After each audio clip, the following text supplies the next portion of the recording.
পথ নিরাপত্তা সপ্তাহ উপলক্ষে কালিয়াগঞ্জ ট্রাফিক গার্ডের ব্যবস্থাপনায় নিঃশুল্ক চক্ষু পরীক্ষা শিবির অনুষ্ঠিত হলো সোমবার। থানা ময়দানে এই শিবিরের সূচনা অনুষ্ঠানে অতিথি হিসেবে উপস্থিত ছিলেন কালিয়াগঞ্জ থানার আইসি দেবব্রত মুখার্জি এবং লায়ন্স ক্লাবের সভাপতি সুখেন সরকার। সেফ ড্রাইভ সেফ লাইফ কর্মসূচির অধীনে কালিয়াগঞ্জ ট্রাফিক গার্ডের ওসি বিপুল দত্তের তত্ত্বাবধানে এই চক্ষু পরীক্ষা শিবির চলে। কালিয়াগঞ্জ লায়ন্স ক্লাবের সহযোগিতায় এই শিবিরে শতাধিক মোটরসাইকেল এবং অন্যান্য যানবাহন চালকদের দৃষ্টিশক্তি এবং রক্তচাপ পরীক্ষা করা হয়। প্রয়োজন অনুসারে বেশ কিছু যানবাহন চালকদের বিনামূল্যে চশমা প্রদান করা হয়। কালিয়াগঞ্জ ট্রাফিক গার্ডের পক্ষ থেকে পথ নিরাপত্তা সপ্তাহ উপলক্ষে রায়গঞ্জ পুলিশ জেলার অধীন সমস্ত থানার ট্রাফিক গার্ডের উদ্যোগে সচেতনতা প্রচার চলছে এবং জনকল্যাণমূলক বিভিন্ন কর্মসূচির আয়োজন করা হচ্ছে। আপনার নাম? আমার নাম নিমু দেবগুপ্ত।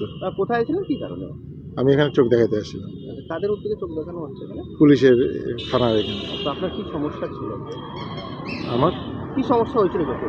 চোখের এই মানে কাছেরটা দেখতে পেতাম না। তো কি বললেন এখান থেকে? পাওয়ার লিখে দিল, হ্যাঁ। এখন আর কোনো সমস্যা নেই। তো পুলিশের উদ্যোগকে কি বলবেন?